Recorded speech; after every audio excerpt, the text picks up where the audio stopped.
हम और आप ये जानते हैं उस समय जो कांग्रेस थी, जिसको भी आजादी की लड़ाई में शामिल होना होता था, वो उस जमाने की कांग्रेस में शामिल हो जाता था। उसको लगता था कांग्रेस में शामिल हो गए मतलब आजादी की लड़ाई में शामिल हो गए।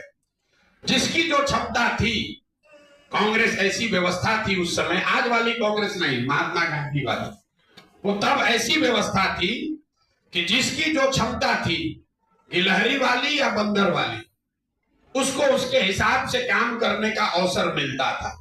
तो आप और हम पढ़ते हैं कि कोई गांव में प्रभात फेरी निकालता था, कोई अखबार निकालता था, कोई रेलवे लाइन उखाड़ा, कोई असेंबली में बम फेंक कर आया, कोई अनशन पर बैठा, किसी ने धरना दिया, कोई जेल भरो आंदोलन का हिस्सा हुआ। जिसको भी आजादी की लड़ाई में योगदान देना था, वो कांग्रेस की उस व्यवस्था से जुड़कर ऐसा उसको लगता था कि मैं कुछ कर पा रहा हूं।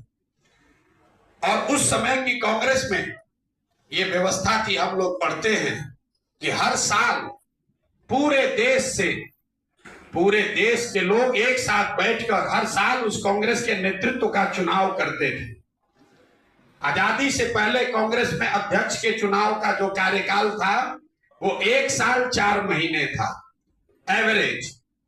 साल भर में नया आदमी चुनाव करके आता था।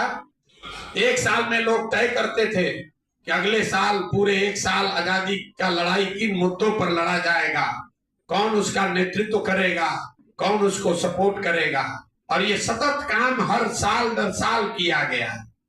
तो जिसको भी लग रहा है कि जनसुराज में ही कैसे होगा, तो भाई अगर 100 साल पहले बिहार में, देश में ये काम किया गया है, तो आज क्यों नहीं किया जा सकता है। आप कह रहे हैं कि पढ़ा लिखा आदमी को तो बुझा रहा है, अनपढ़ को कैसे समझाइएगा। ये भी भ्रम मत पालिए। पढ़ा लिखा आदमी बहुत समझदार है, इसका कोई गारंटी नहीं। ये भ्रम है लोगों को। हमको लोग आज कहता